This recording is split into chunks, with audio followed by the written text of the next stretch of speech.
Sandberg Phoenix, we're more than just a law firm. We're partners committed to you, your business, and your community. From family law to litigation, we're ready to serve. Visit sandbergphoenix.com. The choice of a lawyer is an important decision and should not be based solely on advertising. News, traffic, and the latest from the world of sports. This is Rush Hour Sports on 104.1 FM KMOX.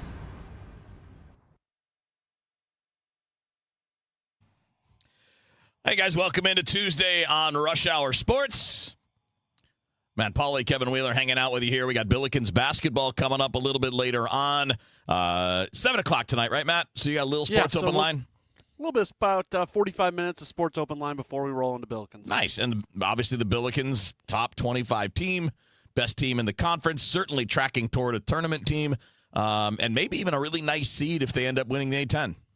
Yeah, they're ranked 21. I believe their Friday night game against Dayton. I saw. Was it Stu Durant? Somebody tweeted out earlier today. Yeah, I think it might have been Matthew. Was it Matthew Rocchio?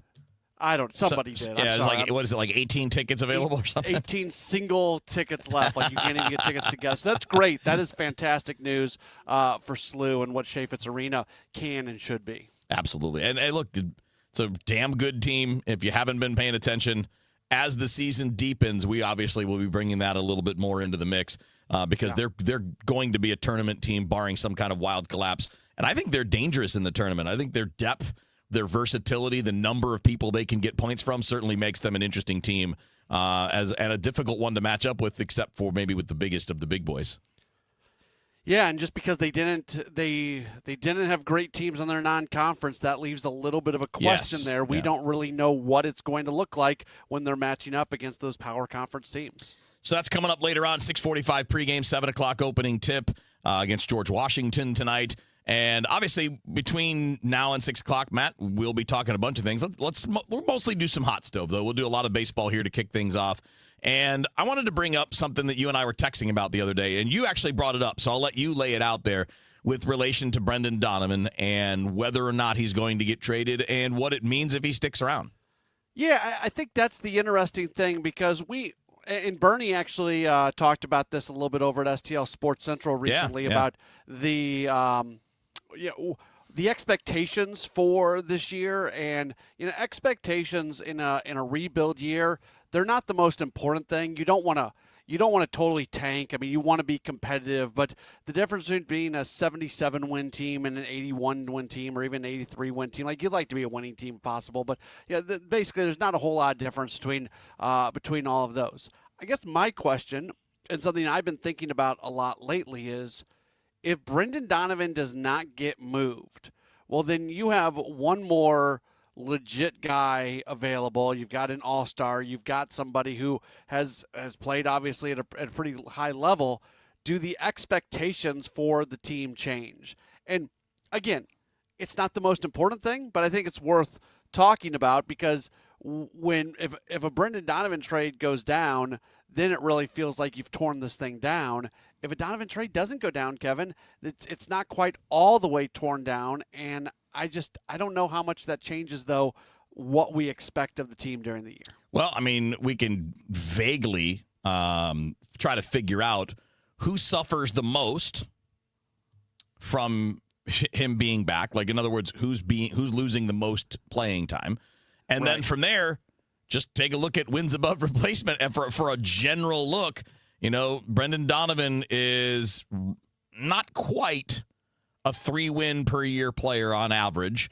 He was a 4-win player his rookie year, but then it was 1.9, 2.6, and 2.7. So let's say 3. Because last year would have been over 3 if he hadn't been hurt. Sure. The injury clearly. So if the guy he's replacing is replacement level, well, then it could be 2 or 3 more wins to what you expect. And again, maybe that takes you from 79 to 82. And all of a sudden, because when all of a sudden you're not a below 500 team, maybe you look at things a little bit differently. Again, I'm not trying to make that argument. I don't know. And the more interesting thing, Kevin, and I'm not trying to run. This was my topic. I'm not trying to run away from it because I think it's a little bit interesting. But I do think it's rather remarkable how Brendan Donovan's just presence has such a trickle down effect all over the place. It impacts second, third, first, catcher, corner outfield, DH. The only spots not impacted by whether or not Donovan is there or not really are shortstop and center field. So they're just naturally you're in this spot where there's going to be question marks until we know if Donovan's on the roster or not. And we can talk the problem with really trying to frame this in a static way, right? In a sure way, is that if he's there, we don't know who else will be at this point, right? We don't know if Lars Nootbaar is going to be ready for opening day, just as one example, because the time frame has been left open-ended because this is a unique procedure that he had on both of his heels. So if he's not ready, no problem, right? Donovan goes to left, or Alec Burleson moves back to the outfield, and you reconfigure the infield with someone else at first base, and there's room for everyone. But if J.J. Weatherholt's going to make the team, and you and I both think that he will, barring something terrible, then somebody's getting shorted if everybody's healthy. And that's the thing that's not annoying. It's just more of like a thing to walk through is now you're back to where you were last year in one sense, where you've got 10 guys that need regular playing time and only 9 are going to get it because, well, I shouldn't say 9, but it will limit how, quote, regular the playing time is for at least 2 or 3 guys. Yeah, and most of this stuff generally works itself out. It didn't last year. Was actually that's what I was about to say. Last year was one of the very rare situations where stuff didn't work itself out. I say it all the time, and I didn't say it much last year. But if I'm going to go back to believing in all my core baseball beliefs, it's that this stuff does work itself out. So you have injuries, you have other things that happen. It's good to have more players than spaces available because at some point in time it's just going to be fine. But we can't assume injuries, we can't assume trades, we can't assume any of that, Kevin. So all we can do is talk about it as it sits, and the guy that's most impacted seemingly by it is Nolan Gorman, who I take grief every single time I bring up Gorman. And I've been very much out there saying I was incredibly disappointed with the way he finished the season last year. He finally got that chance to almost be an everyday guy, and he didn't follow through. At the same time, there were moments last year, and I don't think he gets credit from this from a lot of the fan base. There were moments last year where he was the best hitter on the team. And not just a game here, a game there. We're talking there was about a 5-week period where you could make the argument that he was the best hitter on the team, and we know that he's got a track record that he's had a really good season. He's also had a really, really terrible season. So when people come at me, and people do, when people come at me that basically call me an idiot because I present the idea that there's a possibility that Gorman could be an everyday guy that you can trust, I'm not saying that I think that's going to happen, but I leave open that possibility because A, he's done it before, and B, he's got the skill set that you want for that if he can clean some things up, most notably if he can limit strikeouts and if he can limit how long he goes into these cold streaks. So this is a really long way to get somewhere. That's what's disappointing to me about the potential of this logjam once again, because I don't want this organization to be 2, 3, 4 years down the road. Nolan Gorman finally got the chance to be a dude for another team and is coming through in a big way, and you never really, really, really gave him that opportunity in St. Louis. I don't know if he's going to walk through the door. I don't know if he's going to be more the guy that he was in the final months of the season last year. I'm not predicting anything, but you can't run away from that skill set. No, and there's so much else that's kind of a part of this, right? I mean, what's Jordan Walker? Does he play well enough to merit playing on a regular basis? Does he play himself to Memphis? Seriously doubt it, but I mean, it's at least a valid question to ask. If he has a terrible spring, do you do it again? No, I don't think he has he has to play himself out of a job. If he play a game tomorrow, he would be the starting right shooter for the Cardinals, as he should be. But he can play himself out of a job. Can Victor Scott? Because they don't have anybody else to play center field except Nathan Church, and Nathan Church hasn't shown any ability to hit at the major league level either.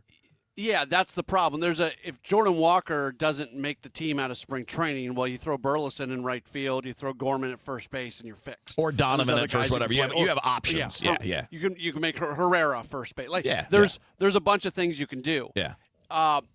Lars Nootbaar is the only other guy who's gotten consistent Major League time over the last couple of years that's still around that's played center field, and we don't know after if the he's heel healthy to problems. start the season. Yeah. I think just sticking him in the corner makes the most sense. Maybe Nathan Church is that guy who, kind of like Mason Wynn and some other guys, needed that feeling of Major League Baseball a little bit last year and didn't really find success, but now into his, potentially his first full season in the big leagues if he wins a job. Maybe he's somebody that takes a step forward, but it's a lot more murky on what you're going to do in center field if Scott plays himself out of a job, where you have so many different options if Jordan Walker plays himself out of a job. Yeah, that's the really fascinating part, because again, I think you want all of these guys here and playing, but and I don't know that this applies to Gorman. I think if Gorman has a bad spring, he's just a bench player in the big leagues, and you sort it out as you go, based on his age and service time. But I'm not sure that's 100% the case with Scott and Walker. If they look like they're really having a hard time in spring, I'm not sure I repeat what I've done the last couple of years. Although Victor Scott had the first couple of good first months last year. April and May were pretty good, but then it was just a constant downward slope after that. And as we've talked about before, he just has to make more contact in the zone. He swings and misses at too many strikes. He doesn't chase, and he walks a bit, which is crazy for a guy that fast. All he's got to do is put the ball in play when it's in the strike zone, and he'll be a more productive offensive player. Yeah, we also, Kevin, can't be lulled into spring training stats that are front heavy from the first 2 or 3 weeks. You got to of spring. consider when you're facing the big leaguers. Yeah. So if those guys are coming out at the end of spring and they're sitting there with really good numbers, but it's all because of what they did in the first 2 weeks of spring, I don't want to have the conversation about how good of a spring they had, because really all I'm worried about is what it looks like when they're facing dudes who are actually going to be in the big leagues this year. Good call. Matt Pauley, Kevin Wheeler with you here on Rush Hour Sports. All right, coming up next, we're going to stay with baseball and change it up a little bit. Matt, I saw a breakdown. It's from 2024 and kind of combining 2025, but it ranks major league teams based on the percentage of revenue that they spend on payroll. Which I think is really interesting, and we'll kind of talk through that and what that means for labor talks coming up later in the year. Next up on Rush Hour Sports. Welcome back to Winter Hack Radio, the place for clever hacks to survive the season. Icy driveway? Well, try spreading sand or birdseed to help with traction. Snowy puppy paws? Well, grab a whisk, brush it off, done. Catch COVID-19? Well, just get... Actually, there's no hack for COVID-19. But if you test positive, prescription medications for COVID exist. Ask your doctor if they're right for you. Visit PfizerForAll.com to learn more. Sponsored by Pfizer. DQ presents The Spicy Menu. For a limited time, try the new Flamethrower Chicken Strip Basket for $6.99 with spicy, bold strips that heat you up.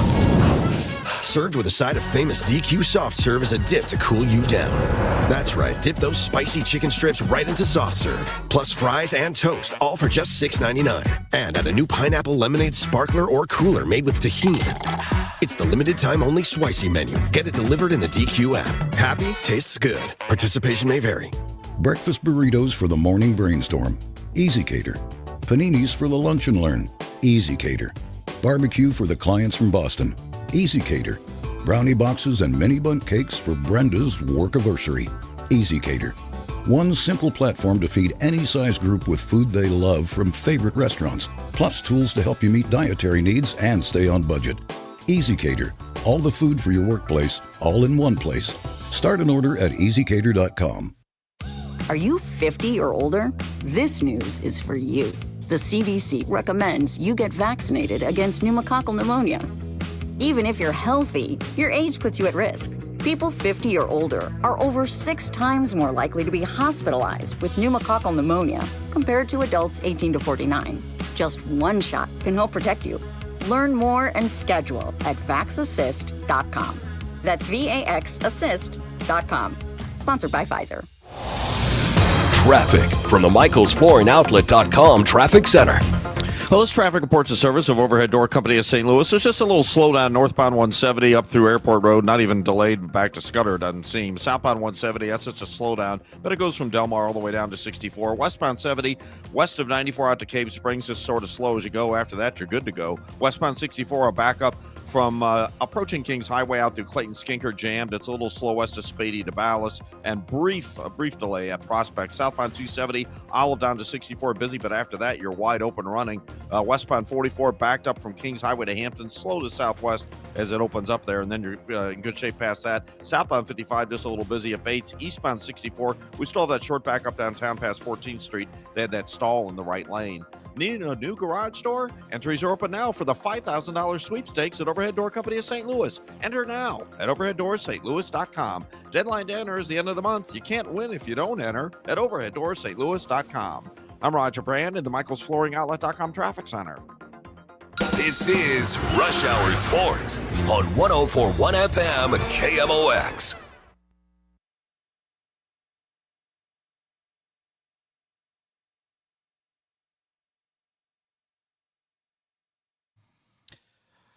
All right, Matt Pauley, Kevin Wheeler with you here on Rush Hour Sports. And, with 2026 building up to be the labor battle, because the year before CBA talks, it's always a labor battle, and it's always framed poorly, I think, by too many people in our business, Matt, who tend to make it just owners versus players, when the reality is a lot of this is just owners figuring out how to work together. There's factions on each side. Yeah. Need to get figured out. Yeah, so it's more complicated than that, although I do think the league and the owners often want players to solve problems that are the league's and the owner's creation. But, whatever. We'll sort all that out. But what I think, what's at the core of a lot of this is who is spending what, right? Mm-hmm. There are multiple complaints, and I think they're all valid, by the way. I don't think any of these are invalid complaints, but you have the complaints about the Dodgers and the Yankees and the Mets, who can run up ridiculous payrolls, pay all the luxury taxes, and never even blink at it. It's no big deal, right? They can sign any star player that they want to. And on the bottom of the end of the spectrum, you've got smaller market teams that don't spend anything. And, like, for example, this past season, the 2025 payroll plus luxury tax bill, okay? So this is both what you're paying for your players and what you're paying in luxury tax. So the Dodgers were $549 million, which has people upset for obvious reasons. Probably not so much at them, but more upset at the system because they're just following the rules. I don't have any animosity toward them. I just think the rules are stupid and the setup is stupid. But then at the bottom of the spectrum, you've got total payroll for the White Sox and the Marlins being $87 million. So $400 million difference. So there's do the multiplication, right? I mean, it's 9 times, almost 10 times as much money, but it's 8-9 times as much money. And again, revenue is bigger, right? So the Dodgers had revenue approaching $800 million. The Marlins had revenues of over $300 million. The White Sox had revenues of over $277 million. So those teams are right there, $270, $300 million, and only spending 25 to 30% of it. And that's the problem. And this is the problem, is this gap. So if you look at the bottom, by the way, one of the worst teams in baseball last year when it came to percentage of revenue spent on payroll was the Cubs. They're terrible. And their revenue was $584 million. They spent $213 million. They are bottom 5 in Major League Baseball in the percentage of revenue that they spend on their payroll. It's terrible, and the Ricketts will come out and tell you that they don't even make money. They will look you in the eyes and say, we're a cost-neutral business here. We don't make money. We don't lose money. We're right. We put everything we possibly can back into the team. And it's the biggest load of word I can't say on the radio. You can say crap. Okay, whatever. It's stronger than crap, Kevin. It is much stronger than crap. It smells worse. It looks worse. It tastes worse. Everything about it. It's worse. And it's terrible how little money because the Cubs don't act like the Dodgers. The Cubs don't act like the Yankees. The Cubs don't act like the Phillies, where they should. And it's good for the Cardinals, so maybe I shouldn't be angry about this because honestly, and this is like on behalf of Cubs fans, and I don't need to come here to the defense of Cubs fans, but in this division, the Cubs, from a financial standpoint, should be able to just kind of control the division on an every year basis, and they don't do it. No, and so the only, according to, this is from Spot Track, so this is not, like, Major League Baseball doesn't put these numbers out. You'll get them from Forbes and things like that, too. So they're always third party. They're always somewhat estimates, but they're definitely close. There are 2 teams in baseball that had more revenue than the Cubs last year. Dodgers and Yankees. And the Cubs rank, and so the teams that are near the Cubs in the percentage of their revenue spent on payroll, the teams that surround them are Milwaukee, Cleveland, Pittsburgh, Tampa Bay, White Sox, Marlins. That's pathetic. It is. So every Cubs fan who is upset at the Ricketts has every they right are totally to justified. Be upset at them. Cubs fans. Yes. And by the way, you know who else is really bad? Boston. $574 million in revenue. That's 4th most in baseball. And their payroll's $242, so they rank 23rd in baseball in percentage of revenue spent on the roster, on payroll. That frustrated the current Cardinals president. Well, and it's not a coincidence, by the way, that the Red Sox spent a bunch of money this year in free agency and adding in trades, because they were feeling the pressure, I think, from people in town. But I guess the point here is, but hold on, pause real quick. Cardinals ate money on those deals. Sure, but they took on some and they added others in free agency, right? Yeah. I mean, they added what's his name, Pete. Oh, yeah. Yeah, Alonso. Yeah. I just don't know why I was brain farting on his name. I'm like, big first baseman. Polar bear. But the part that needs to get fixed is closing this gap, right? So these are all things that are true, and unfortunately, we see a lot of arguments that argue past each other, like, oh, the Dodgers and the Yankees, they spend too much. Okay, all right. But as a percentage of revenue, some of them don't spend that much more than other teams do. The Padres spend a lot of their revenue on payroll. Arizona Diamondbacks, they were top 5 in this category. They spend 2/3 of their revenue on their payroll. So, like, there are smaller level teams. So the Arizona Diamondbacks have the same revenue streams as basically the Pirates. But they're carrying a $215 million, $219 million payroll. That's where the Pirates should be. If Arizona can do that, Pittsburgh can do it. Yeah, absolutely. And I'm sure people are listening going, well, where are the Cardinals? It's a really hard time I'll give it to talk talk about this. Yeah, the Cardinals. The Cardinals in the first year of a paring back, because they did reduce payroll last year, and they reduced it again from last year to this year. So they ranked 20th in the league, and they're right there with Cincinnati and Oakland. Well, not Oakland, but the A's and Colorado, where they're right around 44% of that. Now, when they're good, they've been more in the top 10 in this, top 10, 12. Right. So when they're actually in a winning mode, they're usually higher. But they're not right now because they're in a rebuild. And, Kevin, hopefully you and I are still hosting this show together once the Cardinals are back to a competitive period. And we can revisit this at that point. And if the Cardinal, we've said it over and over, once the Cardinals are back to a point where they can legitimately be winning and winning at a high level, the expectation is that payroll is going to go up, and I think this is the number that you need to look at. It's not raw payroll, and that's okay to look at and see where it ranks. It's the rank of the two, Yeah. Go see where the Cardinals sit in terms of revenue and the amount of money that they're putting back in. Amen, brother. All right, that's Matt Pauley. I'm Kevin Wheeler. Got some more baseball. We're actually going to do a little football later on in the show as well. It's Rush Hour Sports on KMOX.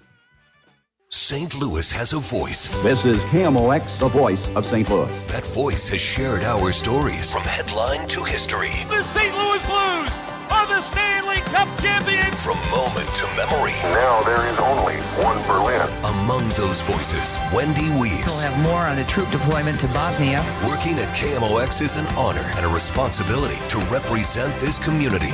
It's one we take seriously. KMOX, the voice of St. Louis.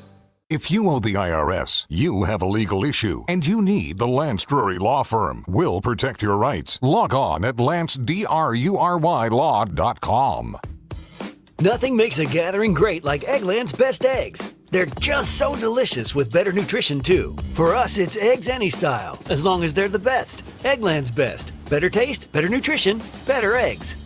SSM Health welcomes the St. Louis Golf Expo January 30th through February 1st at St. Charles Convention Center. Buy big brands with Pro-Am Golf, test your skills, and win prizes while they last. VIP tickets at STLGolfExpo.com. At 5:30, it's clear and 23 downtown at the Gateway Arch. Good evening, I'm Scott Jagow. Our top story right now, it turns out the feds have been collecting information about protesters in Minneapolis since ICE arrived. Sources tell CNN today one tidbit from that data, Alex Preddy had a run-in with officers a week before he was shot. CNN says he was tackled while protesting the detention of others, and ICE agents broke his rib. And then, of course, last weekend, the shooting. More on that from Stacey Lynn. CBS News has obtained a memo sent from Customs and Border Protection to congressional officials detailing what happened leading up to the shooting. It confirms 2 federal immigration officials discharged their firearms during a struggle with Preddy. And it says while he didn't brandish a weapon before he was shot, a Border Patrol agent was heard yelling he's got a gun multiple times during the incident. It also says law enforcement used pepper spray on Preddy and a woman before shots were fired. A judge's threats lead to the release of an Ecuadorian man who was in ICE custody in Minneapolis. The judge ordered the head of ICE, Todd Lyons, to appear in person in his courtroom this Friday so he could explain the lack of hearings for detainees. But the judge said he would cancel that appearance if this guy, Juan TR, was released in Texas, and he was today. Missouri officials want residents to take a closer look at their insurance after the winter storm. The Missouri Department of Commerce and Insurance says Missourians dealing with frozen pipes, roof damage, vehicle damage, or power outages should call the state's consumer hotline. Officials say many homeowners' policies cover frozen pipes, ice-related roof damage, and even some food loss, and comprehensive auto insurance often covers ice damage to vehicles. They also urge people to reduce winter risks by keeping homes heated, trimming branches, and practicing fire safety. Matt Pilger, Missouri Net. Grocery stores are trying to refill the shelves. Dan Shaw is with the Grocers Association in Missouri. He says they do get delivery trucks several times a week.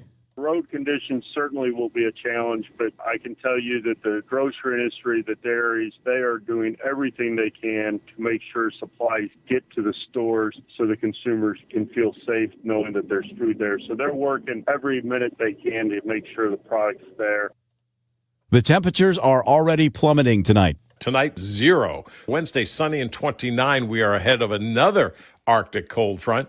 Thursday, clouds, some sun, very cold day. Thursday, 20. Friday, partly sunny, a high of 15. Sunny and cold all weekend. From the Saliga Heating and Cooling Weather Center, I'm meteorologist Dave Murray on 104.1 FM, KMOX. Temps have already dropped about 10 degrees in the last hour. We're at 22 right now downtown at the Gateway Arch. I'm Scott Jagow, KMOX News. Being first in line can be very important to homeowners. First in line for the plumber, first in line for the HVAC guy, first in line for Banner Construction. It's Banner Construction's winter home event, and you can be first in line this spring and save before the annual price increases. Banner Construction is a James Hardy and Pella window replacement specialist, and now is the best time to schedule a free in-home consultation with no obligation. Call 314-569-1050 or see them online and have a banner day. Retirement can be scary, but only if you're not prepared. That's why AARP created thisispretirement.org. Because unless you've already retired, you're in pretirement, and you still have time to plan. Learn about retirement savings options, potential tax breaks, and how you can build savings over time. Visit thisispretirement.org for free resources to help you customize your action plan and feel the retirement fear disappear. Brought to you by AARP and the Ad Council. Just hearing the word IRS can make people break out in a cold sweat. No one wants to deal with the IRS, and now you don't have to. The good news is Legal Tax Defense has been successfully negotiating with the IRS for more than 15 years. It doesn't matter how much you owe, whether it's $5,000 or $5 million. You deserve the best in the business on your side, and that is Legal Tax Defense. Even if you're working with someone else and just want a second opinion, there is no cost or obligation to call. They can prevent levies, liens, wage garnishments, even file back tax returns. And the best news about Legal Tax Defense is they won't take your case unless they know they will reduce or eliminate your tax debt. Call Legal Tax Defense right now for a free no-risk consultation. 800-284-1238. 800-284-1238. You have nothing to lose but everything to gain. 800-284-1238. Hey, Happy New Year, big boy. Hey, what's up, Izzy? Also known as the Kool-Aid Man. You got any New Year's resolutions? I got one, Eddie. I've promised myself to spend more time on that toasty warm, huge, heated outdoor patio of yours. It's nothing like having your coat off, drinking the coldest beer in town with hundreds of your family, friends. Man, it is a toasted patio, and that's a great resolution. And thanks for not mentioning things like weight loss and health kick, and those would be hard in Fast Eddie's. It'd be hard to lose any kind of weight or take away from anything when you got the 5-pound Fat Eddie burger, the hot chick on a stick, that Big Elwood on a stick, and those succulent peel-and-eat shrimp. Yeah, I am not losing any weight hanging around your place. I learned it's a lot easier just to make those resolutions simple and fun, buddy. Man, and that's easy. You're right. That's a great resolution. So make your resolution fun. And head on over to Fast Eddie's Bon Air. You know where to go across that big, beautiful Clark Bridge and come into Alton, Illinois. So like Mr. Shannon always said, if you're 21 and in the mood, we'll see you at Fast Eddie's Bon Air. Kool-Aid Man. Thank you, St. Louis, for making Genesis of St. Charles your most trusted and #1 Genesis dealer in Missouri for 2026. We know your time is valuable. That's why every purchase comes with 3 years of complimentary Genesis Service Valet. Plus, this month only, sign and drive a new Genesis with only your first payment due at signing. And leases start as low as $319 a month. That's right, $319 a month with only your first payment due at signing. We'll bring the test drive to you. Visit genesisofstcharles.com today. Based on GMA sales records for 2025. Unapproved credit. See dealer for details. Offer ends 1/31/26. I'm Ed Evans, CEO of Consumer Cellular. You know, the big wireless companies say they have discounts for people over 55. But unless you're willing to sit on hold and ask, you're probably paying more than you should. At Consumer Cellular, there's nothing to hunt down. We're built for people 50 plus with plans starting at just $20. And our 100% US-based customer service actually answers the phone. Call 1-888-FREEDOM or visit consumercellular.com today and get your second month free for a limited time. Taxes, fees, and other third-party charges will apply. See website for additional details. This is Rush Hour Sports on 104.1 FM KMOX.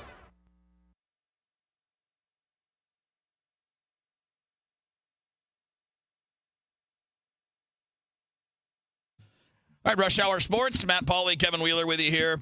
Let's pick up on that conversation again, Matt. Just picking up on the cost of doing business in Major League Baseball, sure. Right? Because what we all are talking about here is closing the gap between teams like the Dodgers and the Blue Jays, the Yankees, teams that spend. I mean, keep in mind, by the way, the Yankees are only 11th when it comes to percentage of revenue spent on payroll and luxury tax. So their fans probably have a little reason to be irritated with them too, because they only spend about 50% versus the Mets, who spent 90% of their revenue on payroll. Now, go ahead. There is a threshold that you cross where I stop worrying. If you've got so much revenue, Kevin, there's going to be a threshold where I stop worrying about what percent you're going to be. You can be the Dodgers and go spend gobs and gobs and gobs of money, but that's just the advantage of being in a big market, being in a market where you're able to make lots of money. The Mets can go do what they want to do, but a lot of their money that they spend has been spent poorly, especially pre-Stearns. So I'm not overly worried about the Yankees. That's one where like you're across the line, you're fine. Yeah, I guess. But, I mean, if I'm a fan and I know you got an extra $370 million in revenue sitting there and you still got holes on the team, I'm not going to be thrilled about it. Because you can fill that hole. You're just choosing not to. And that's a big difference between a lot of them and a lot of other teams. But I think what's interesting is also factoring in what it costs outside of payroll to run a major league team. Sure. And that's not widely published. It's not something that, again, it's not something that Major League Baseball comes across and posts, but it's also not uniform.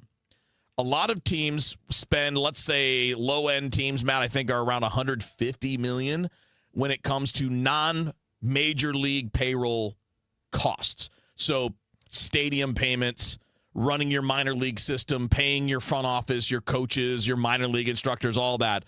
Low end is probably 150, high end's probably 250, and a lot of that depends on how many instructors you have, how many labs have you built, right? How much technology do you have? There's a range there. So when you think about that, that's what we should be thinking about as we figure out what teams should be spending. There's also other things, Kevin, and this was written about in The Athletic maybe a year ago or so, where the teams were compared, and I think somebody brought up like the plane that the White Sox travel in, which is terrible, compared to the Dodgers that I think take two separate planes. So that's you want to have a nice that would fall in that gap between 150 and 250 million dollars in expenditures. Yeah, so that's what I mean. People don't even think it's easy to think about how much are you paying the instructors in the minor leagues, but how much are you paying for a nice plane to travel the players? And if you don't pay for that, if you're the Rockies and the White Sox, well then that hurts you because guess what? Players really don't want to go play for a team where you're uncomfortable in the air for all your trips. No, not at all. All right, back to this conversation in a second, but let's see what's happening on the roadways here in your afternoon commute and check in with Captain Roger Brand. Traffic from the MichaelsFlooringOutlet.com Traffic Center.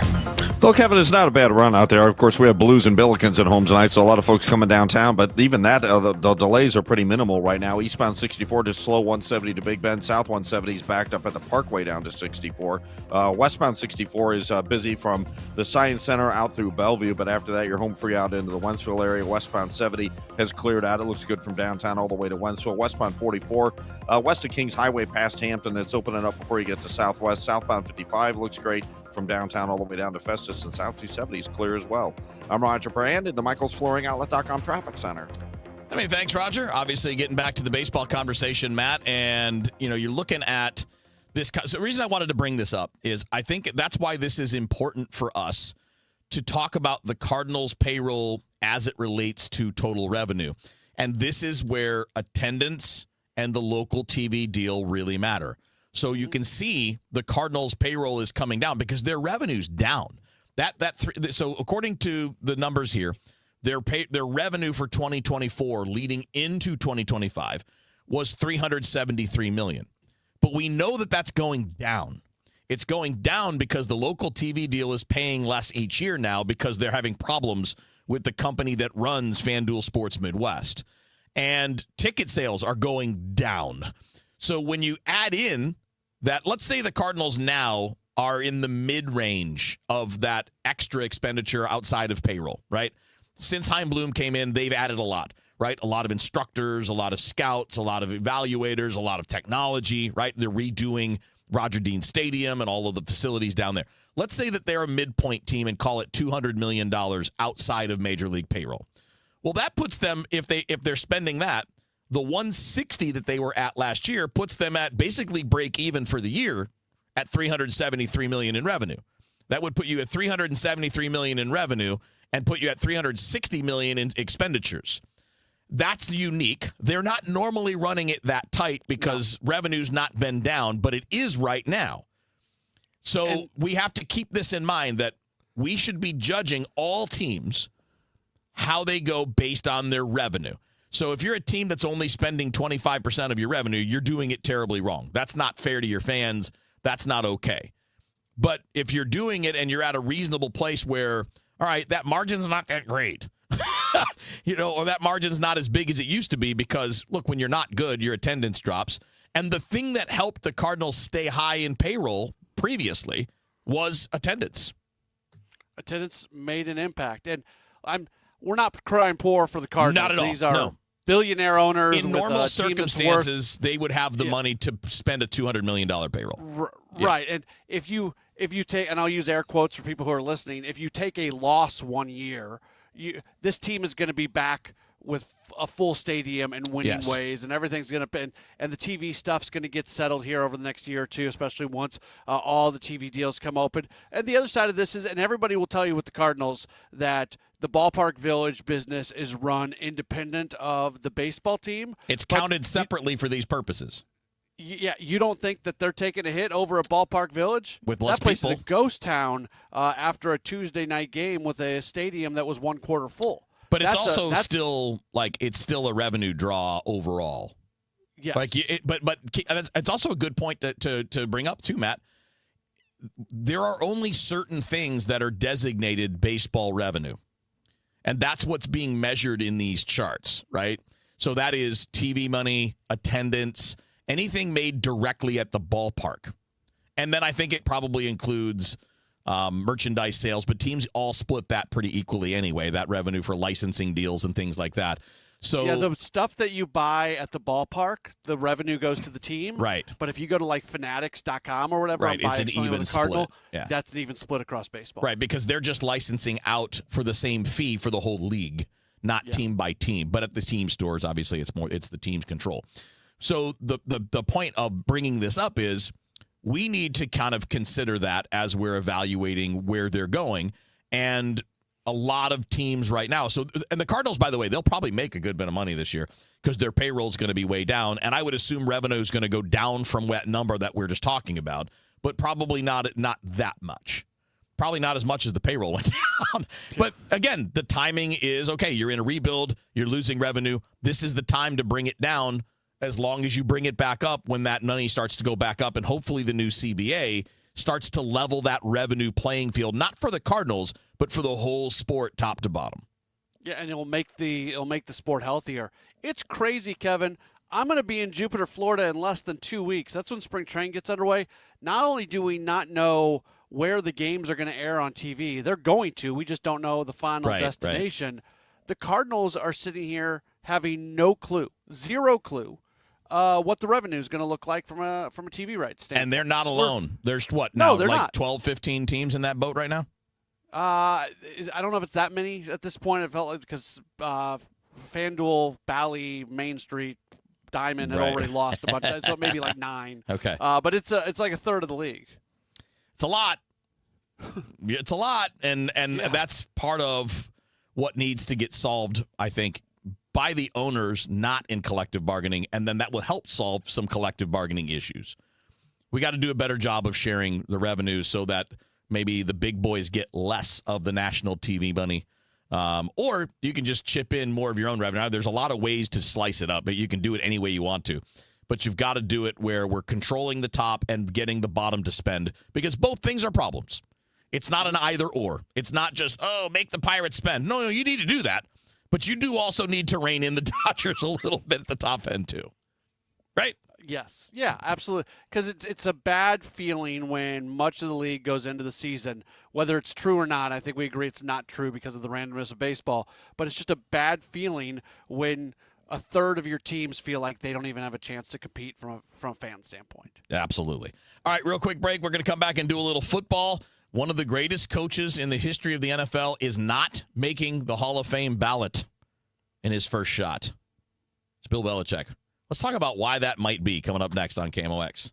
Just hearing the word IRS can make people break out in a cold sweat. No one wants to deal with the IRS, and now you don't have to. The good news is Legal Tax Defense has been successfully negotiating with the IRS for more than 15 years. It doesn't matter how much you owe, whether it's $5,000 or $5 million. You deserve the best in the business on your side, and that is Legal Tax Defense. Even if you're working with someone else and just want a second opinion, there is no cost or obligation to call. They can prevent levies, liens, wage garnishments, even file back tax returns. And the best news about Legal Tax Defense is they won't take your case unless they know they will reduce or eliminate your tax debt. Call Legal Tax Defense right now for a free no-risk consultation. 800-284-1238. 800-284-1238. You have nothing to lose but everything to gain. 800-284-1238. It's 2026 and it's time to get your home zero-resified by calling our cleaning heroes at Zero Res. 3 rooms of carpet clean starting at just $119 plus a free hallway, and take 15% off regularly priced services when you mention the KMOX special. ZeroResSTL.com. Selling your home? Every situation is unique. Find the best options that are right for you from the real estate team who offer more options. My friends Mark and Neil Gelman of eXp Realty. Check out the only agents I trust. Go to thegelmanteam.com. That's thegelmanteam.com. Hey guys, Kevin Wheeler here. I want to tell you about 213 Complex, and you can pick that up at supplement superstores. And quite simply, 213 Complex is the most effective and powerful all-natural weight loss supplement ever developed. Here's what it's doing for me and what it'll do for you. Boost the metabolism, gets it working at full go all the time, helps with cravings, and man, that's a big deal for me. All-day focus energy with no jitters, no crash at the end of the day. It's a great tool for achieving your goals. Get out to supplement superstores. Tell them Kevin Wheeler sent you in. They will knock 30% off your 213 Complex, and you can find your location at supplementsuperstores.com. traffic from the MichaelsFlooringOutlet.com Traffic Center. Well, again, if you're coming in town for the Blues or the Billikens tonight, there's just a little bit of a backup on eastbound 64, 170 into about Big Bend downtown. It looks good. They cleared that earlier stall. South 170 is even better. It's just, maybe Brentwood down to 64. Westbound 64, that's still slow west of the Science Center, headed out to Big Bend. Westbound 44, about Hampton out through Southwest. You got a little backup there. Southbound 55 looks good. South 270 looks good. Out west, westbound 64 and westbound 70, west of the 270 interchanges out to Wentzville is fine, and the Illinois interstates are good to go. I'm Roger Brand in the MichaelsFlooringOutlet.com Traffic Center. Rush Hour Sports continues on 104.1 FM, KMOX.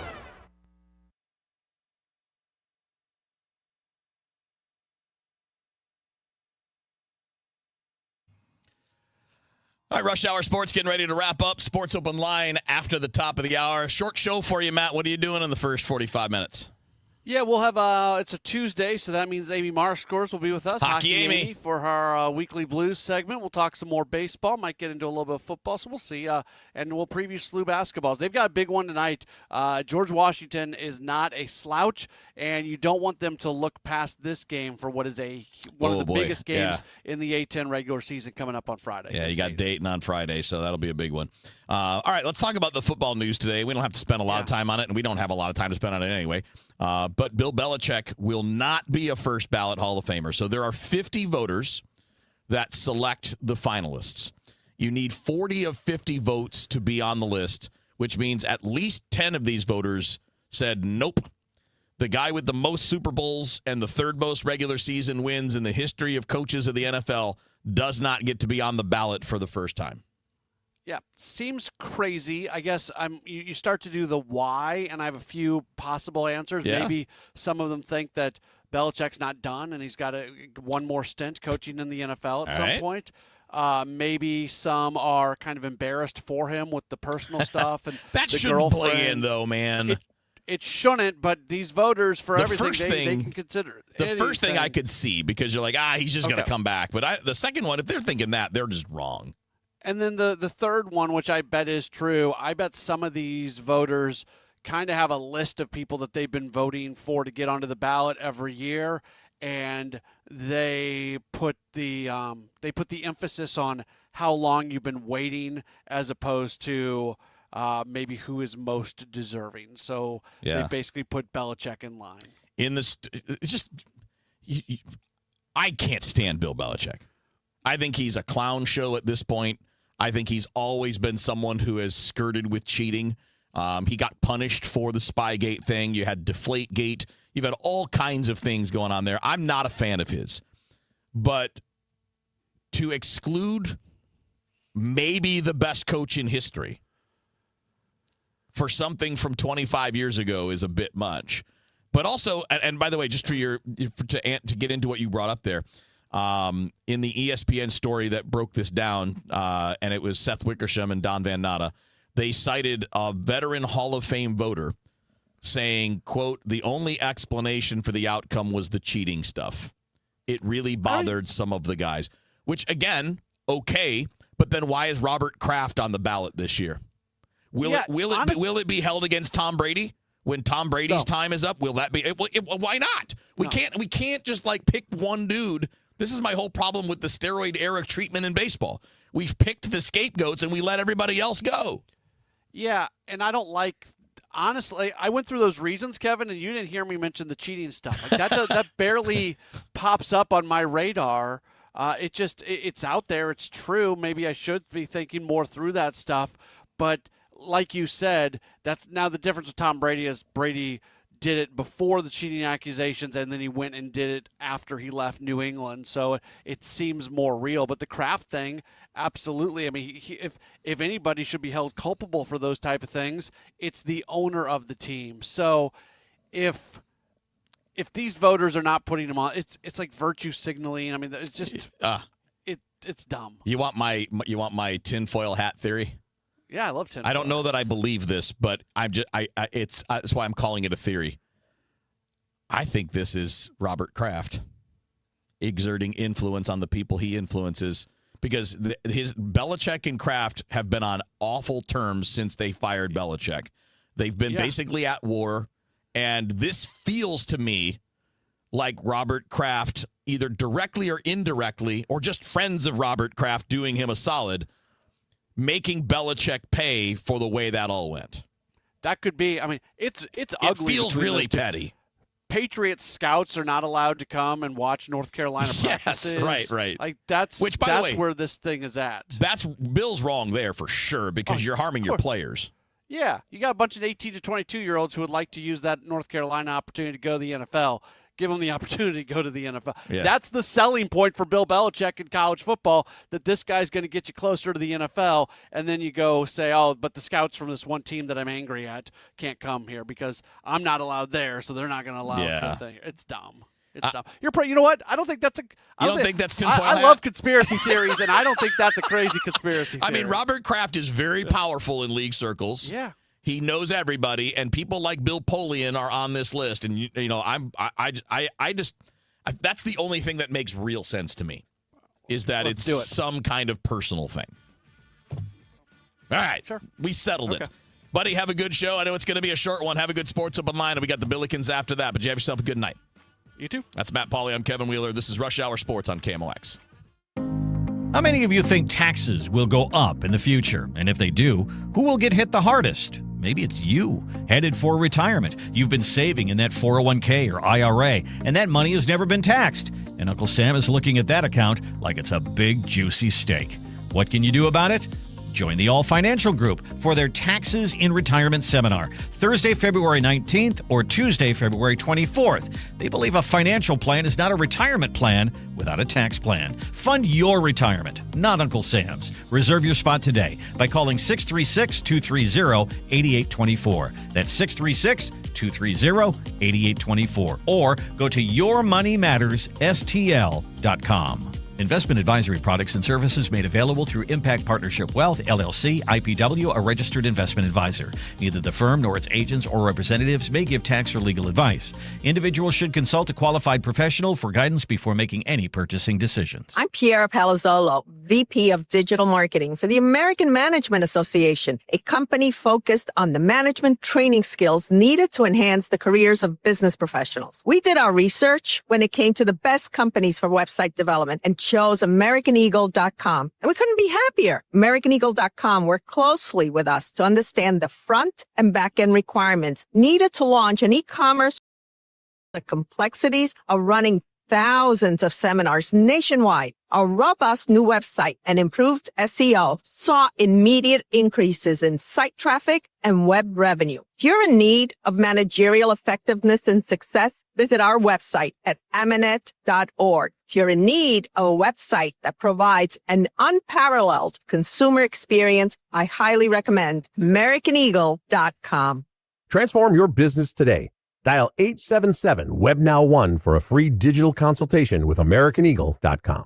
This is John Pertzborn with Ben and Gentry for HeatUpSt.Louis.org. We're the Golden Boys! For the 26th Rise and Shine benefit. It's Friday, February 13th. Your lucky day to volunteer. Or buy a sausage or egg biscuit for $1 at participating area Hardee's. It's HeatUpStLouis.org to also pre-order. That's HeatUpStLouis.org. Put the biscuits down, Ben. Oi! Big game, big screen, big energy at Ballpark Village, Sunday, February 8th. Enjoy the big game like you're in the end zone, featuring in-arena touchdown celebrations, band cams, contest VIP packages, and more, hosted by RDJ and DJ Dex. Save up to $10 on tickets with code KMOX. Tickets and event details at stlballparkvillage.com/events. For more information, KMOX.com/events. Traffic from the MichaelsFlooringOutlet.com Traffic Center. Well, if you're coming in for the Blues or the Billikens tonight, the traffic really isn't that bad. The only interstate coming eastbound or headed into downtown on the Missouri side is eastbound 64, the only one with delays, and it's just bogged down. Heavy traffic from 170 to about Big Bend, south 170, south of Brentwood down to 64. You've got heavy traffic. Starting to get a backup, though, downtown That 14th Street exit is jammed. That's Blues game traffic. Obviously, the Billikens traffic's getting off a little sooner than that, but there is a backup there. And, of course, some of these ramps leading off the interstates are sort of congested downtown around Ballpark Village. Looks like we got a lot of traffic right now. Illinois drivers coming in for either of those games. You look good. Eastbound 70 is a little heavy. Earth City into 270. A couple stalls. Eastbound 64 west to 270 at Lindbergh, both on the shoulders. Also reporting on westbound 44 at Lewis. Looks like that one is on the shoulder as well. Rest of these interstates look good. From the Michaels Flooring Outlet.com Traffic Center. News, talk, cards. KMOX AM St. Louis. KMOX FM Hazelwood. Always live on the free Odyssey app. This is CBS News on the Hour, your home for original reporting. I'm Jennifer Kuiper. CBS News has obtained a Customs and Border Protection notice sent to congressional officials on the death of Alex Preddy in Minneapolis. The official account confirms 2 federal immigration officials discharged their weapons. There is no mention of Preddy brandishing his gun prior to the shooting. CBS's Ian Lee says of the investigations and what Minnesota's governor and Minneapolis's mayor want. They want an impartial investigation. They don't necessarily trust the federal government to do that. They want their own people at least to be part of those investigations so that they believe what happened will be known and that there can be no, essentially a cover-up, that everything is exposed as to what happened. One person is in critical condition after a shooting involving Border Patrol in Pima County, Arizona, near the U.S.-Mexico border. The person who was shot was airlifted to a trauma center. Sheriff Chris Nano says the investigation is ongoing. The FBI is going to do their part of the investigation, just like our PCRIT team does, and we'll handle the other part of the piece of this investigation, the actual shooting itself. Senators return to Capitol Hill as a deal to avoid another government shutdown begins to unravel. Democrats are vowing to oppose a funding bill for the Department of Homeland Security following the latest shooting death in Minneapolis. CBS's Nicole Killian has more from Capitol Hill. Democrats believe that there should be some reforms made to kind of rein in ICE's conduct. So they do not want to see this DHS funding bill as part of this broader appropriations package. Leader Thune told me and other reporters that he plans to proceed, that as of yet, a plan B has yet to be determined if, in fact, this procedural vote fails.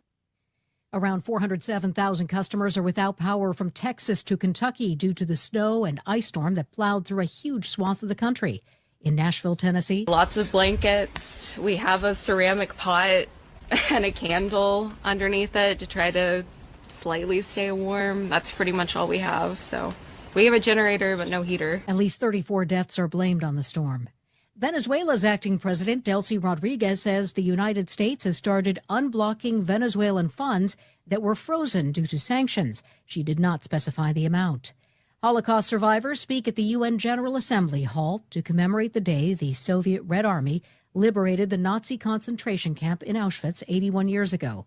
90-year-old Sarah Weinstein called for peace. I have come here today with hand extended in a plea for peace in our world, so that the heart may have an open space to spread Real crimes, real justice. Follow and listen to 48 Hours on the free Odyssey app or wherever you get your podcasts. At 6:03, it's clear and 21 degrees now downtown to the Gateway Arch. Good evening, I'm Scott Jagow. Our top story tomorrow, Missouri's House Commerce Committee will hear Governor Kehoe's plan to impose a sales tax hike on all goods and services. Progress Missouri had a Zoom conference and talked with several Missourians who emphasized what a hardship this will pose for them. Claire Cook-Callan says the details are unclear and intentionally vague. This scheme would increase taxes for most Missourians, cut services that we rely on, and harm our state economy. Aisha is a single mom. With his tax plan, instead of making my groceries more expensive, they should be instead trying to figure out ways to make things more affordable for us. Pastor Kevin D. Anthony of Pilgrim Congregation Church in St. Louis is serving residents hard hit by the May tornado. The proposed Republican tax plan will eliminate state income tax, but will end up expanding and raising taxes for goods and services. Now, if one of the two measures wins final legislative approval, it automatically would go on the November 3rd state ballot for voter ratification. Maria Aquina, KMOX News. After this weekend's storm, Missouri officials officials want people to take a close look at their insurance. The Missouri Department of Commerce and Insurance says Missourians dealing with frozen pipes, roof damage, vehicle damage, or power outages should call the state's consumer hotline. Officials say many homeowners' policies cover frozen pipes, ice-related roof damage, and even some food loss, and comprehensive auto insurance often covers ice damage to vehicles. They also urge people to reduce winter risks by keeping homes heated, trimming branches, and practicing fire safety. Matt Pilger, Missouri Net. Drivers are still dealing with snow and ice in some places, but the big aftermath of this winter storm is probably going to be potholes. Lindsay Hermes is with the Missouri-based BioSpan Technologies. She says traditional road salts weren't that effective during the cold. That means road crews had to use more damaging chemicals. That further degrades the binders that are basically the glue that hold asphalt together. And the same thing with concrete. It's like introducing a cancer into that system that causes wear and tear to accelerate. Her company creates soy-based products for pavement to protect them from harsh conditions. At 6:05, let's check on the roads.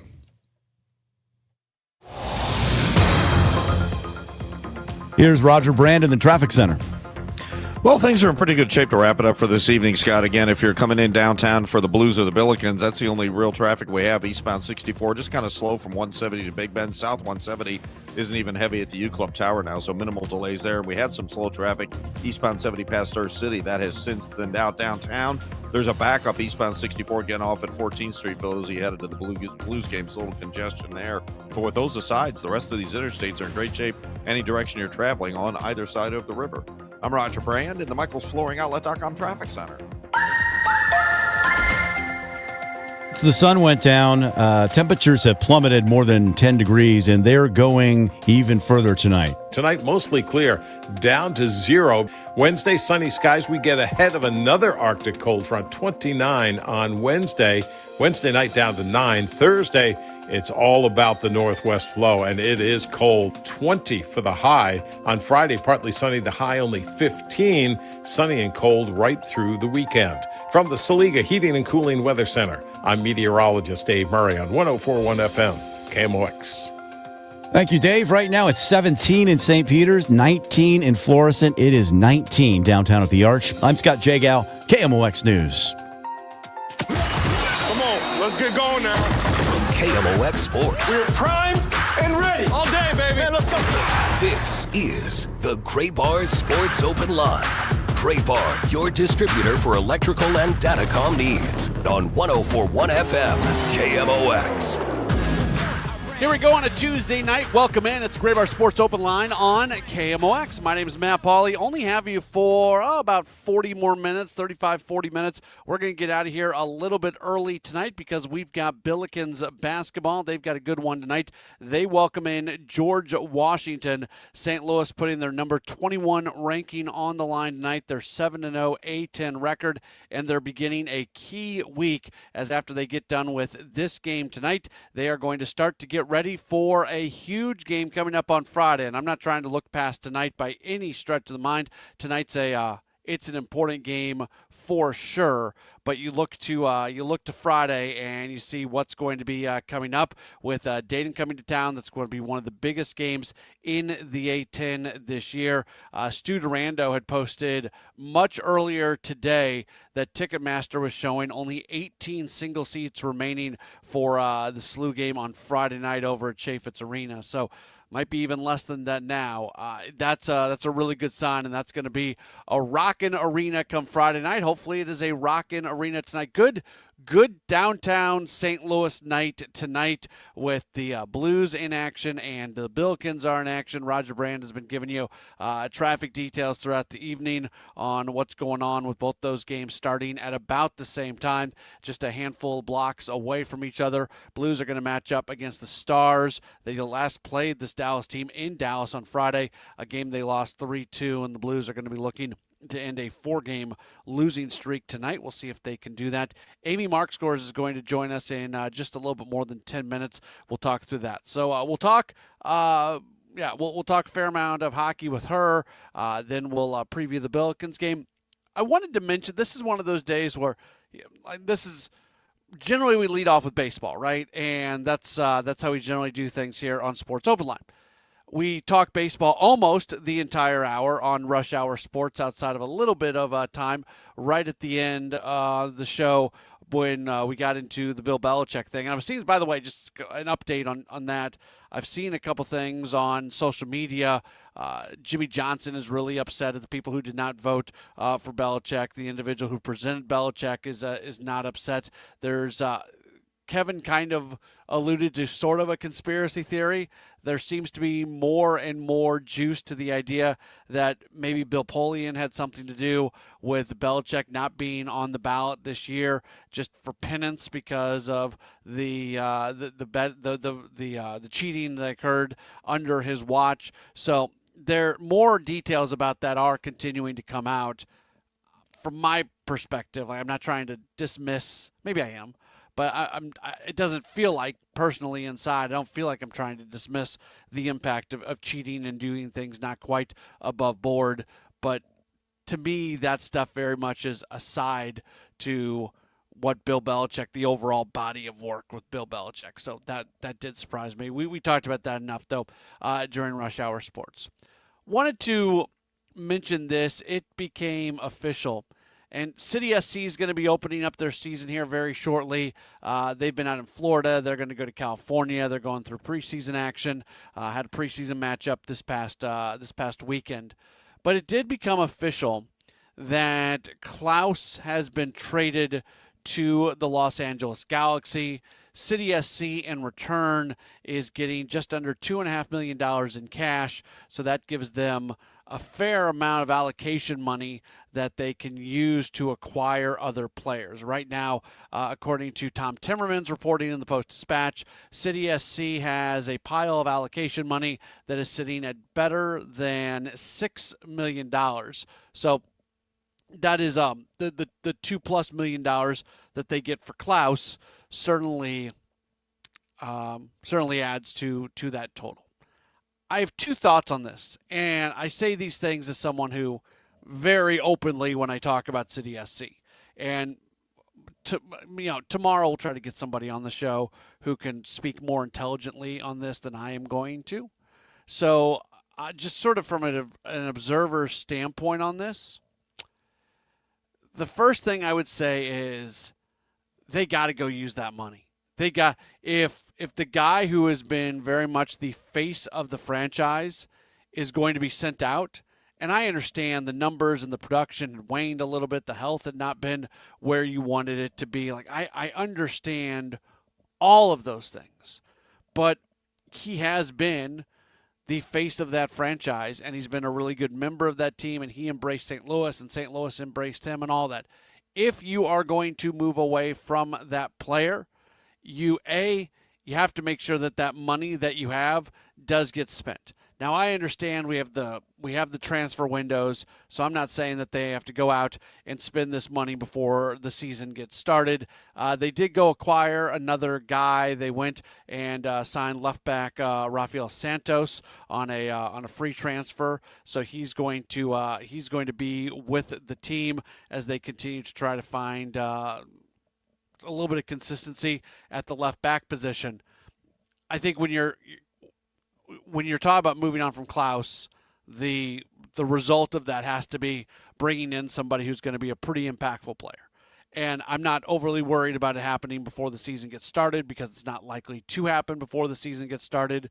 But I'd be fairly disappointed if they get into that next transfer window and they start making some moves and A, the money doesn't get spent, and B, you don't bring in people who are going to really impact the team. So that's the first thing.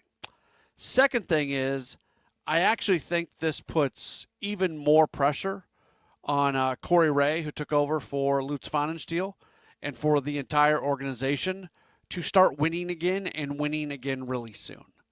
One of my complaints about City, and again, I will repeat, this is not so much from an on-field soccer standpoint. I am speaking very much from an emotional place here. Because just like you, we all went for that ride in year number 1 where they were awesome and it was so much fun. And we haven't had a lot of that in St. Louis. where we're all kind of together. The Billikens have been really good this year, and it's great that they're probably going to sell out on Friday. And man, oh man, you hope that they get to the NCAA tournament, and that is something. The Blues run at the end of the year last year was something, and City SC's first year, it was something as well. So they start to lose, and not only do they start to lose, they started to move on from players who were faces of the franchise, guys you knew, and maybe they weren't the best soccer players in the world. Maybe they did upgrade with the players that were brought in. So and a lot of these guys I got the opportunity to meet because we do those soccer showcase events during the season. But guys like Jake Nowitzki and Indiana Vasilev have got super good dudes. They were out there. They had a personality. A lot of people who knew who they were. The team moved on from those players, and the idea was to bring in better players. Maybe they did, maybe they didn't. I'm not the one to assess that, but what I can assess is that they didn't win. They didn't win. So if you're not going to win, I would much rather the team not win with people I know and like than not win with people I don't know, and that's what it turned into. So now you're moving on from another face of the team type of guy.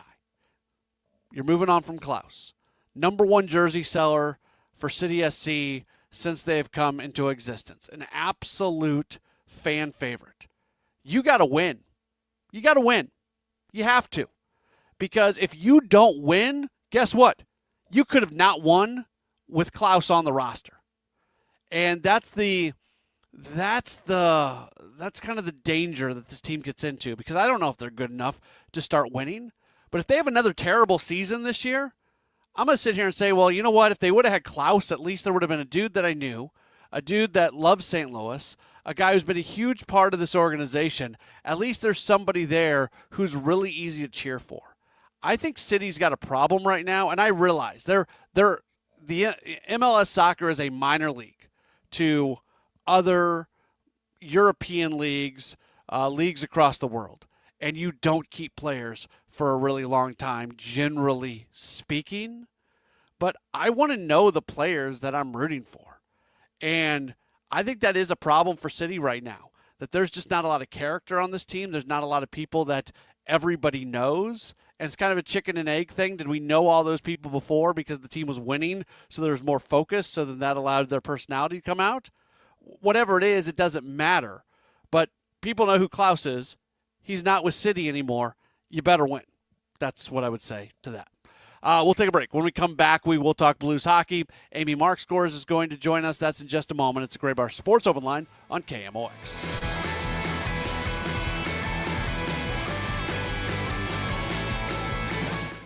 SSM Health welcomes the St. Louis Golf Expo January 30th through February 1st at St. Charles Convention Center. Buy big brands with Pro-Am Golf, test your skills, and win prizes while they last. VIP tickets at STLGolfExpo.com. Running a small business is a daily balancing act. One late shipment, one price hike, one employee issue, and your whole month, maybe the entire year, could be in trouble. That's where LendSeek comes in. I needed $100,000 fast to keep up with inventory demands. LendSeek had me funded the same day I applied. Between their AI platform finding the fastest deal and a dedicated funding specialist guiding the process, it couldn't have been easier. Our AI-driven platform matches your business with the right program from over 100 funders, up to $2 million in as fast as 24 hours. Don't wait until it's too late. If you've been in business at least 2 years with more than $500,000 in annual revenue, qualifying is simple. No collateral, no out-of-pocket costs, no hassle. From lines of credit, term loans to revenue-based financing, LendSeek is open for business. Apply in minutes at lendseek.com. That's LENDSEEK.com. My name is Whitney Allen. I am a widow. My husband Ryan died. We never thought in a million years we'd have to use life insurance. The unexpected happened. With Ethos, it is so fast and easy. It's 100% online. You can get a quote in seconds, apply in minutes, and get same-day coverage. No medical exams, and you can get up to $3 million worth of coverage through Ethos. Get your free quote at ethos.com/radio. That's ETHOS.com/radio. Time spent on application may vary. Online health questions required. Too many tools, too much stress, and way too many bills. Odoo replaces it all. One connected platform for every part of your business, so you can work faster, smarter, and for less. Odoo, the only software you'll ever need. Try it free today at odoo.com. That's ODOO.com.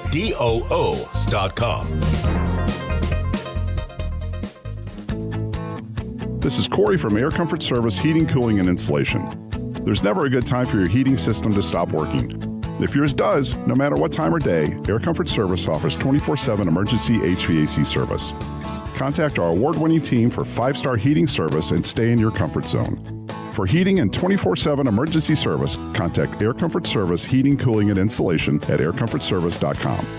That's aircomfortservice.com. If you owe the IRS, you have a legal issue, and you need the Lance Drury Law Firm. We'll protect your rights. Log on at lancedrurylaw.com. Want to build income without a second job? Learn how real estate investing can help you create extra income one step at a time with Lifestyles Unlimited. Text radio to 88007. That's RADIO to 88007. Presented by Lifestyles Unlimited.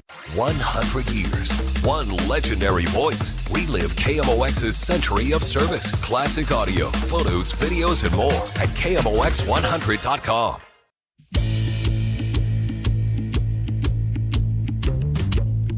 It's a Great Bar Sports Open Line right here on KMOX. My name's Matt Pauley. Great to have you with us. We're with you for another about 25 minutes or so. Busy night tonight in downtown St. Louis. You'll hear it right here on KMOX. SLU basketball going to match up against George Washington. Also going on this evening, the Blues are back at it as they take on Dallas, and it is time for our weekly conversation with our good friend Amy Markscores. Of course, you hear her during Chris and Amy, 9 to noon every weekday here on KMOX. She is the co-host of Offside Hockey with Chris Kerber on Matrix Midwest. Amy Markscores, Hockey Amy, joins us on the program. Hi, Amy. Hey, Matt, how are you? I'm all right. The Blues are playing again tonight. They're trying to end a losing streak. I've been thinking about this a lot lately, and I'm glad you are on to set me straight. Hey. I appreciate the positivity of Blues coach Jim Montgomery. I absolutely do. That being said, as the team loses and loses and loses, even if he's right, and he is right, I get a little worn down by him so often talking about the things that are going right, talking about, well, if we keep doing it this way, you're going to win games. You know, they'll lose a game by a single goal against a good team, and he'll say, you put out that effort, you're going to win more often than not. Is it good that he continues to have this message of positivity, or at some point should the narratives coming out of his mouth match the record of the team? Yeah, that's a good question, Matt. I don't know if it's fair to say, but I feel like the Blues have accidentally tanked. And I use that term because I've had more and more people ask me about, the Blues are the second worst team in the National Hockey League right now. And only Vancouver is beneath them. And I think the Blues have either the worst goal differential or they're tied with Vancouver, but they are one of the worst teams. Now, as we move towards the Olympic break, the trade deadline, you realize, it's kind of crazy that we're still talking about winning games. When do the fans, and maybe they already have, start talking about, my goodness, we could get the number 1 draft pick. If we're the last team, we have like a 25% chance. If we're the second to last team, I think we still have a 13% chance. And when are we going to shift? Because listening to Jim Montgomery, I still find myself thinking, man, they could make the playoffs. Yeah. They're not going to make the playoffs. And the only reason we were even talking about it is because the mushy middle is so bad and so many teams are in contention. But I think this is I think this 4-game losing streak that we've seen with the Blues here is kind of a watershed. Like this isn't going to happen. So maybe as a coach, there is a bit of a lag, if you know what I mean, as far as how his rhetoric is going to change. Do I think he's going to say, we're not going to make the playoffs, but at least we're going to get maybe we'll get a high draft pick? No, that's not the coach's job. The coach's job is always to talk about trying to win games, but it might change a little bit in the next week or two. Yeah, it's just I'm with you. Maybe you just like touched on the thing that bothers me, and I couldn't put the right words to it, and you just did, because it's almost frustrating, Amy, that you listen to them and you start to feel good about the team, and then you go back and you can go to any website and look at the standings page, and you can be reminded about how bad they are. You know what? And I think that's what it is. And I think that's why there's a lag. I think there's a lag and of course, a coach is always going to talk about winning games. I get that. He's never going to say, well, the season's over until they're mathematically eliminated. He's not going to talk about that. But the thing is, there was a lag for me. I think there was a lag for some Blues fans as far as realizing the reality of this team because the expectations were so high coming into the season, because they were terrible last year at the beginning of the season and turned it around at the Four Nations. We didn't panic soon enough, if that makes sense. For once in our lives, sports fans didn't panic soon enough. Like, that's so weird, but that's how I feel. Now, I know there are Blues fans who have been panicking for months now, but I really didn't. In fact, I was the big dumb idiot at the beginning of the season when they lost 7-2 or whatever, and they were losing these games. I said, "Well, ha ha, you silly people panicking. This isn't sustainable. Nobody loses all of their games 7-2." And then we went on to lose like most of our games 7-2. And so, like, you know what I mean? I feel like there was a lag for some fans looking at this team, and it's why we were okay with all the hopeful talk, post-game and about the Blues needing to do the right things, because we thought, well, the ingredients are here. If we have all the same ingredients where we made a chocolate cake last year, why can't we make a chocolate cake this year? Why isn't the cake rising? And again, like we said, we lost some key ingredients. We lost some veterans on defense. And we have our star players, all of our highest paid players are having career worst years all at the same time. Which you have to find, if it's one or two guys, you have to figure out why or just move on. Yeah. I guess that's my next thing, Amy. I'm of the belief that this core group of players, you're not going to win anything with at a super high level. So why even try anymore? And I don't care if they have to sell for pennies on the dollar for some of these players. At that point, to me, you're buying cap space, and you can go try to do something in free agency or maybe a different type of trade down the line where you do pick up some salary. But I don't care about them getting value when they're trading away a good number of these players. Deep, and that's a thought that is shared by many people in the media, Blues fans. Like, that's not an original thought by me, even though I feel that way. Deep down, do you think Jim Montgomery kind of has that feeling and might internally be looking forward to a bit of a reset when it comes to the core group of this team? I don't know how, the coaches are thinking. They're not blind to the team, right? I mean, the team's not blind to the team. But there is always going to be some element of decorum and positivity, which I think you want. I think you also want honesty, but sometimes have you ever seen players or coaches that are a little too honest and they're so despondent, and you think, my goodness, if they don't have hope, why should I care about this team? I know, I love Ryan O'Reilly, and a while ago with the Nashville Predators, Ryan O'Reilly, he said, I stink every game. I play terrible. We're not going to win when I can't even pass the puck. I think I've only had one good year in my entire career.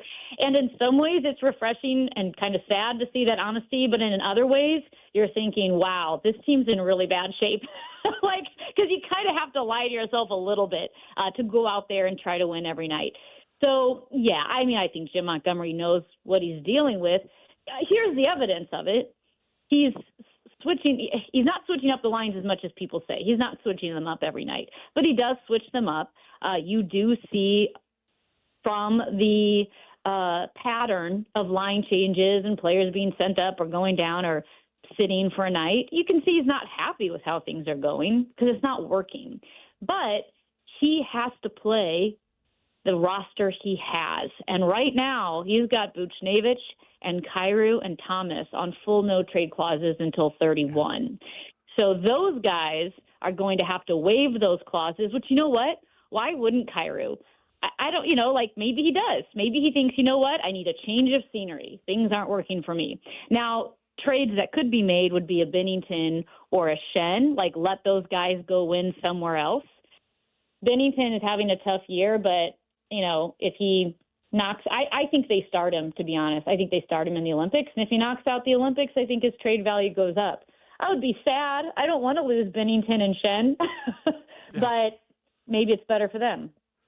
Falk's another guy, but you can't trade Pavel Buchnevich. There's not a team even picking up a lot of money, which they're probably not going to do. You're paying him so much money. He's got the no trade. Yeah. He's borderline untradeable. If they find a way to move on from Pavel Buchnevich, I'll be the first person to compliment the organization for finding a way to make that happen, because that just looks like a terrible contract. Yeah, it's a tough one. I don't have a good answer. And you know what, though? Winning covers a multitude of sins.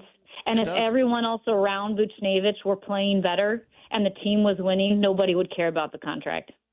And to Buchnevich's credit, since he's moved to the center spot, that line has looked okay. He's looked better. I think he's better as a winger than a centerman, but that he's been a little bit better recently, so it's not all bad for him. I want to be fair when it comes to that. Last thing for you, the team sent out of Stenberg down. It sounds like they're really high on this guy, but with the Olympic break coming up, they don't want him to be sitting for the better part of 2 weeks, so they send him down just to make sure they continues to play games. Is that how you understand it? Yep, yeah, and I think actually Chris Kerber, Joey Vitale talked as well about this, that's absolutely it. You have the guys who will be playing in the Olympics. You have other guys who will be in Cabo, on a beach somewhere. Yeah. And Otto Stenberg is really coming into his own, and they needed to send him down now before they couldn't, so that he can get 3.5 weeks of hockey in. He's a young guy. He doesn't need to be sitting on a beach right now. So they want him to keep playing and to keep improving and to grow confidence. And that's exactly why they sent him down. It was not hey, you're not ready. It was, we need to get you in a position where you can play hockey through the entire Olympic break, so we can bring you back up. You're ready to go. Yeah, absolutely. Amy Marks, of course, you listen to her every day. Chris and Amy, 9 to noon, right here on KMOX. Does a great job talking Blues alongside of Chris Kerber during the Offside Hockey Show, which can be seen on Matrix Midwest and also via their various social media apps if you want to grab it on demand. Amy, always appreciate you taking some time with us, and we'll talk to you during Chris and Amy later on this week. Sounds good, Matt. Thank you. All right, very good. Amy Marks scores with us. We appreciate her taking just a few moments of time with us. Aaron says, time to make some trades. We know the Blues are never going to trade or sign a monster player. I don't know about never, but I mean the track, it seems like the Blues tend to, I was going to use the word overvalue. That's probably the wrong word, but almost try to sell the idea of players who might be a second-line type player on a really good team as being the stars of this team, and it would be really nice to just have a legitimate star-level player. Maybe that happens if there's two dudes, including Stenberg's little brother. There's two dudes that are pretty good in the draft this year. If they get a top 2 pick, I'm going to be very comfortable with that. But if they're outside of the top 2, all of a sudden that's when the talent. Like Jimmy Snuggerwood's a really good player, and he's going to be a really good player, and I'm excited to see what he turns into, and maybe he's somebody who plays in an all-star game at some point, but I don't think Jimmy Snuggerwood, I'm really not trying to be dismissive of him right now because I think I really, really like him. He doesn't project to be like a superstar level player, and that's what it'd be just so nice if the Blues had one of those name superstar level players, and feels like the only way that's going to happen is if they trade for one. But hey, or draft one, I should say. Maybe there's a scenario, like my scenario is go trade everybody. Everybody's got any sort of big contract. Trade them. Hopefully get out from some of that money and don't really worry about what you get in return. Just try to buy as much cap space as you possibly can and go from there. And maybe, if you do that, something presents itself where you can bring in one of those more high-end players. But really, those guys don't move around very much. Teams lock them in. Like, they just stay play. The star players are not moving teams. That it happens, but it's a very rare thing for it to happen. We will take a break. We'll come back. We'll have just a few minutes left in the program. We'll talk a little bit about the Billikens. They are back at tonight. They've got a big one over at Chaffetz Arena as they start just a huge week. We'll discuss that, and then we'll get out of here for the night and hand things off to Bob Ramsey and Earl Austin Jr. They've got the call of the Billikens tonight. Don't go anywhere. We'll roll on in just a moment right here on KMOX.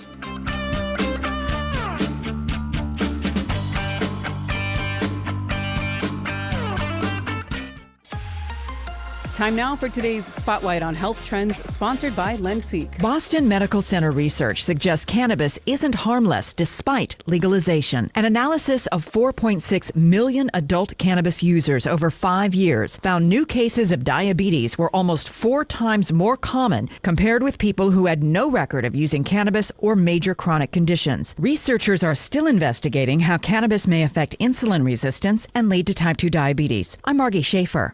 Last month, my business cash flow got tight. Sales were slow, invoices were late, and payroll was coming fast. My business is everything, and people rely on me. I can't let them down. I applied online at lendseek.com and had business funding in 24 hours. Business moves fast. Don't wait until it's too late. Whether it's lines of credit, term loans, working capital funding, or revenue-based financing, LendSeek is open for business. Apply now at lendseek.com. When my wife and I got married after both graduating law school, we didn't have 2 nickels to rub together. Ultima had to give me her gas card just to drive home. We never could have imagined that one day we would have the largest injury firm in the world and $25 billion in money collected and counting. As good Catholics, we had 4 children fast. They all work in the firm today. Our family protecting yours. I'm John Morgan of Morgan & Morgan. But our greatest gift was years away, grandchildren. Today we have 6 and counting. It's the greatest joy that we have ever experienced. I think about them all day long. Our family promises to protect your family should you need us. Call us. It's easy. Visit forthepeople.com and make sure you hug your grandchildren. God's final gift to us. Morgan & Morgan, for the people. Injured? Dial Pound Law or visit forthepeople.com for an office near you. Hey, this is Charlie Brennan. Have you noticed loose bricks or missing mortar around your house? On the walls, the patios, the walkways, the porch, or the chimneys? If so, you need to call Morelli Tuck Pointing. 314-645-1387. You might need one of 2 things: solid tuck pointing, the removal of old mortar with the replacement of new mortar throughout an entire wall or chimney, or maybe just spot tuck pointing. Spot tuck pointing involves the tuck pointing of a particular wall, a chimney, or other masonry surface in an area where it's needed the most. One example might be settlement cracks, usually found above or below windows or doorways. 314-645-1387. Call the company that the Brennans have called when we've needed tuck pointing. Morelli Tuck Pointing, the masonry specialists. Winner of the Angie's List Super Service Award every year since 2005. 314-645-1387, MorelliTuckPointing.com. SSM Health welcomes the St. Louis Golf Expo January 30th through February 1st at St. Charles Convention Center. Get bonus golf balls and Pro Tour tickets while they last. Presented by Post Dispatch. Test big brands with Pro-Am Golf. Enjoy the Sinclair Lincoln Long Putt, Trilogy Financial Simulator, and lessons by Elevate Golf at the Golf Expo January 30th through February 1st in St. Charles. Thanks to ESPN 101, Tito's Vodka, Sun Valley Golf Course, Yingling Flight, and the BMW Championship. Special tickets at STLGolfExpo.com. At Graybar, we know your time is money. That's why our services go beyond parts and products. With kitting, pre-assembly, wire carts, and Graybar smart reels that keep you moving. We stage materials and manage logistics so you can spend less time sorting and more time installing. And with locations nationwide, we deliver when and where you need it, working to make your job easier every step of the way. Yep, Graybar does that. Welcome back to the Gray Bar Sports Open Line. Once again, Matt Pauley on KMOX. Welcome back in as we do start to wrap things up here on this edition of the program. We are going to we're going to be done here in just a few minutes as we get out of here for Billikens basketball. Big night tonight for them as they open up what could be a really special, and I keep using the word big. I need to expand my vocabulary, but indeed quite large this week for the Billikens as they match up tonight against George Washington, and then they are going to take on Dayton coming up on Friday night. And I don't want to – the number one thing I don't want to do is just gloss through this night because this is a George Washington program that is pretty good. Now, they're 4-3 in A-10 play. I'm not trying to lift them up into being a like this great team, but they're good. They've got a really good player. They've got one of the best players in the league. And it's just if you're SLU and you want to accomplish everything that you want to accomplish during the year, basically you can't take bad losses. When you play in a power conference, you can take a bad loss or you can take a loss in conference play, and you're going to be okay. And I'm not predicting that SLU's going to finish A-10 play undefeated.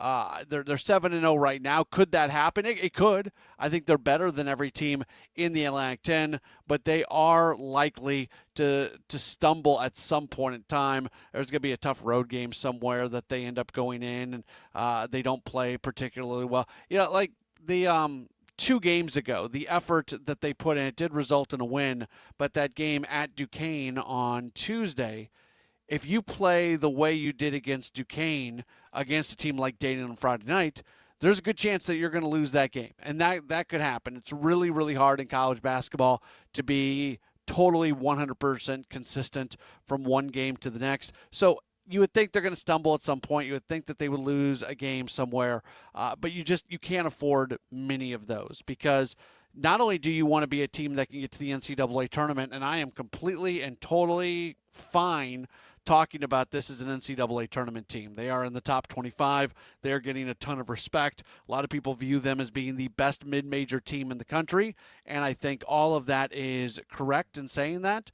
But if you want that, if you want to be in a spot where if you do stumble in the conference tournament and don't get the auto bid, if you end up winning the conference tournament and now you're talking about seeding in the tournament and giving you the best possible chance to go on a little bit of run, that's where every single one of these games matter. And that's where it's tough to be a mid-major team because when you're a major conference team, there's going to be times where you lose a game and it stinks in the moment, but it doesn't really have ramifications.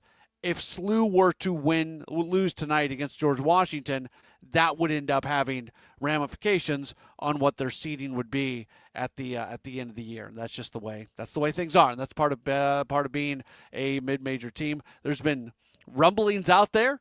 Eric Schmidt, our senator, had something to do with that about maybe this team not being mid-major. That doesn't sound like it's going to happen anytime soon, but that'd be fun. And right now, the job is just to go take care of business and do what they need to do.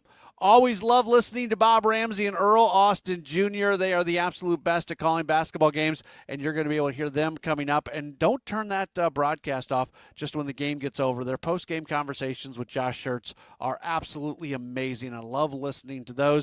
It is the Billikens and George Washington. Our coverage begins at 2 minutes. I'll be back with you tomorrow for more Sports Open Line right here on KMOX. Many of you know that my inspiration for becoming an accident attorney was my brother Tim.